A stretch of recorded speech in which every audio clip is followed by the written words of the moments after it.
चले जानते हैं आज की देश और दुनिया की सिलेक्टेड काम की और महत्वपूर्ण 50 बड़ी खबरों को सिर्फ 10 मिनट में। पर अभी तक आपने इस वीडियो को लाइक नहीं किया है तो लाइक कर दें और इस चैनल को सब्सक्राइब कर दें और साथ ही साथ इस वीडियो को आप कहां से देख रहे हैं कमेंट कर हमें जरूर बताएं। राम मंदिर उड़ाने की धमकी देने वाले जहन्नुम जाने के लिए रहें तैयार, बोले दिनेश शर्मा। बिहार में बेरोजगार युवकों को मिलेगा भत्ता, कैबिनेट को मिली मंजूरी। कुवैत में मारे गए लोगों के शवों को लेकर दिल्ली पहुंचा वायुसेना का विमान, भाजपा सांसदों ने दी श्रद्धांजलि। शहीद के परिवार की हर संभव मदद करेंगे, मुख्यमंत्री मोहन यादव का बड़ा ऐलान। हम आश्वस्त हैं कि मोदी के नेतृत्व में हमारा देश आगे बढ़ेगा, बोले बाबा रामदेव। योगी मोदी को जनता ने नकारा, हार का हिसाब जल्द करेंगे बराबर, बोले ओपी राजभर। दिल्ली में पानी की किल्लत जारी, सातों भाजपा सांसद हरियाणा और केंद्र से करें बात, आपका केंद्र सरकार पर बड़ा हमला। हमें अभी से 2027 के विधानसभा चुनाव की तैयारी में जुट जाना है, पार्टी के नेताओं और कार्यकर्ताओं से बोले अखिलेश यादव। नागपुर फैक्ट्री ब्लास्ट मामला, गडकरी ने मृतकों के परिजनों को आर्थिक मदद का दिया भरोसा। झारखंड में किसानों के 2 लाख तक के लोन होंगे माफ, सरकार ने बैंकों से मांगे प्रस्ताव। यूपी में खराब प्रदर्शन करने वाले जिलों के अधिकारियों पर बड़ी कार्रवाई की तैयारी, सीएम योगी का बड़ा ऐलान। डोईवाला में सीएम धामी ने जल उत्सव की शुरुआत की, जलवायु परिवर्तन पर भी जताई चिंता। वाटर टैंकर माफिया से आपका कैसा रिश्ता, दिल्ली जल बोर्ड में हुआ घोटाला, भाजपा ने कसा तंज। कभी भी गिर सकती है एनडीए की सरकार क्योंकि पीएम मोदी के पास नहीं है जनादेश, मल्लिकार्जुन खड़गे ने एनडीए पर कसा तंज। मध्य प्रदेश में जहां राम और कृष्ण के चरण पड़े वहां बनेगा तीर्थ स्थल, सीएम मोहन यादव का बड़ा ऐलान। मंत्री बनने के बाद पहली बार गया पहुंचे जीतन राम मांझी, तेजस्वी यादव पर साधा निशाना। कांग्रेस नेता वीरेंद्र सिंह का विपक्ष को सुझाव, भाजपा के खिलाफ हो राज्यसभा का साझा उम्मीदवार। कानपुर ही नहीं पूरे उत्तर प्रदेश की जनता को भाजपाइयों मेरों ने ठगा है, बोले अखिलेश यादव। हमारी प्राथमिकता अमेठी के विकास और जनता को उत्पीड़न से निजात दिलाने की है, बोले केएल शर्मा। पूर्व क्रिकेटर और टीएमसी सांसद यूसुफ पठान पर अतिक्रमण का आरोप, वीएमसी ने भेजा नोटिस। राम मंदिर को बम से उड़ाने की धमकी के बाद बढ़ाई गई सुरक्षा, एसएसपी ने किया निरीक्षण। भाजपा तय करेगी कि कौन होगा लोकसभा का अध्यक्ष, जेडीयू के वरिष्ठ नेता केसी त्यागी का बड़ा बयान। कानून व्यवस्था को लेकर तेजस्वी यादव ने नीतीश सरकार को घेरा, कहा बिहार में इंसान की जान की कोई कीमत नहीं। तेजस्वी यादव थेथराई करते हैं, जीतन राम मांझी बोले एनडीए सरकार 5 साल तक एकदम ठोंक के चलेगी। के पाठक के कार्यकाल में हुए कार्यों की जांच की उठी मांग, करोड़ों रुपए की हेरा फेरी का आरोप।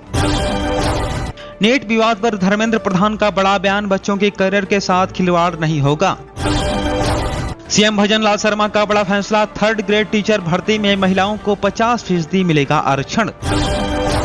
केंद्र सरकार में मंत्री पद का ऑफर स्वीकारने में खुशी होगी अजित पवार की पत्नी सुनेत्रा पवार। एक दिन में नीट जैसे प्रवेश परीक्षा घोटाले का अंत कर दूंगा, बोले एमके स्टालिन। दिल्ली के पूर्व मंत्री राजकुमार आनंद को स्पीकर ने विधानसभा आयोग किया घोषित। आंध्र प्रदेश के डिप्टी सीएम बने पवन कल्याण, पोर्टफोलियो का हुआ बंटवारा। जनता ने सीएम योगी और पीएम मोदी को नकार दिया, यूपी के मंत्री ओम प्रकाश राजभर। जहां जहां राम रहे वहां बीजेपी हारी, आरएसएस को खत्म करना होगा बीजेपी का अहंकार, बोले संजय राउत।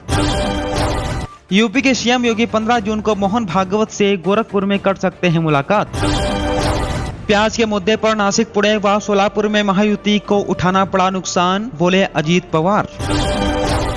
नीट विवाद पर प्रियंका गांधी का शिक्षा मंत्री से सवाल, सरकार सिस्टम को किसको बचाना चाहती है।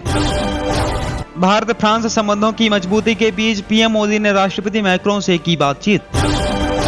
गरीबों असहायों की मदद करने वाला अखिलेश जैसा कोई दूसरा नेता नहीं, बोले मुलायम सिंह यादव। सांसद नहीं रहने के बाद भी जौनपुर में रहकर जनता की सेवा करूंगा, बोले कृपा शंकर सिंह। भाजपा केंद्र में रहे या राज्य में पेपर लीक होना तय, तेजस्वी यादव का एनडीए सरकार पर बड़ा हमला। सीएम योगी ने प्रधानमंत्री मोदी के दौरे से पहले काशी में तैयारियों का लिया जायजा। बकरीद पर सड़कों पर नहीं होगी नमाज, अधिकारियों को दिए निर्देश, सीएम योगी का बड़ा ऐलान। हिजबुल्लाह ने इजराइल से लड़ाई तेज कर दिया, ताबड़तोड़ दागे 250 से ज्यादा रॉकेट। जम्मू कश्मीर में हुए आतंकी हमले को लेकर पीएम मोदी ने की हाई लेवल की बैठक। दिल्ली में जल संकट पर बांसुरी स्वराज ने केजरीवाल की नीयत पर उठाए सवाल। 11 देशों में बढ़ा पोलियो, बगैर टीके भारत में प्रवेश पर रोक, सरकार ने नियमों में किया संशोधन। G7 समिट के लिए इटली पहुंचे पीएम मोदी, बोले अंतर्राष्ट्रीय सहयोग को बढ़ावा देना हमारा लक्ष्य। बुजुर्गों को एक बार फिर से मिलने लगेगी ट्रेन के किराए में छूट, कांग्रेस सांसद ने रेल मंत्री वैष्णव से की अपील।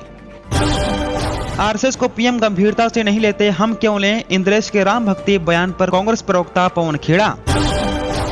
पीएम मोदी ने शपथ ली तो लगा मैं भी जीत गई हूं, अमरावती लोकसभा सीट से हारने के बाद नवनीत राणा। कानपुर ही नहीं पूरे उत्तर प्रदेश की जनता को भाजपाई मेयरों ने ठगा है, बोले अखिलेश यादव। दरअसल आपको बता दें, समाजवादी पार्टी के राष्ट्रीय अध्यक्ष अखिलेश यादव ने स्मार्ट सिटी को लेकर कानपुर की मेयर पर तंज कसा है। उन्होंने कहा कि स्मार्ट सिटी बनाने का कागजी काम भ्रष्टाचार का शिकार होकर कागजों में ही लटका है। कहा कि कानपुर ही नहीं पूरे उत्तर प्रदेश की जनता को भाजपाई मेयरों ने ठगा है।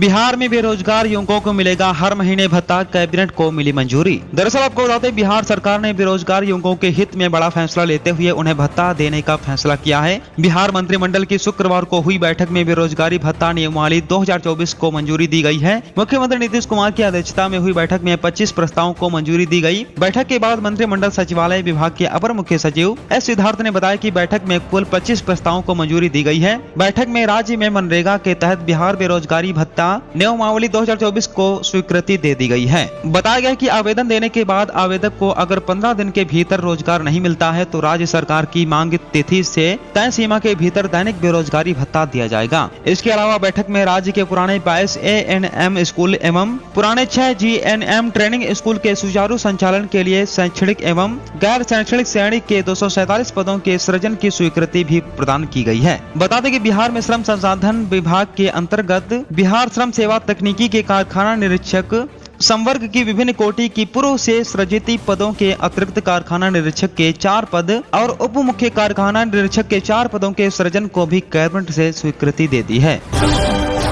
हमें अभी से 2047 के विधानसभा चुनाव की तैयारी में जुट जाना है, पार्टी के नेताओं और कार्यकर्ताओं से बोले अखिलेश यादव। दरअसल आपको बता दें, समाजवादी पार्टी के राष्ट्रीय अध्यक्ष अखिलेश यादव ने कहा है कि 2024 के लोकसभा चुनाव ने भारत की राजनीति को बदलने का काम किया है। हमें ऐतिहासिक जीत मिली है, इस जीत से हमारी जिम्मेदारी और भी बढ़ी है। हमें अभी से 2027 के विधानसभा चुनाव की तैयारी में जुट जाना है। आपको बता दें कि अखिलेश यादव आज समाजवादी पार्टी के प्रदेश मुख्यालय लखनऊ के डॉक्टर राम मनोहर लोहिया सभागार में बड़ी संख्या में आए और हुए पार्टी कार्यकर्ताओं, नेताओं, विधायकों तथा नवनिर्वाचित लोकसभा सदस्यों को संबोधित कर रहे थे। उन्होंने कहा कि इस लोकसभा चुनाव में समाजवादी पार्टी को ऐतिहासिक जीत मिलने से समाजवादी पार्टी की ताकत बढ़ी है और नेताओं कार्यकर्ताओं में नई ऊर्जा का संचार हुआ है। आगे विधानसभा चुनाव में जीत का लक्ष्य पाने के लिए यहाँ हमें सबको अपनी भाषा ठीक रखनी है, वहीं सभी का सम्मान करना भी सीखना होगा। हमें जनता से जुड़े रहना है, जनता का आशीर्वाद हमारे साथ है।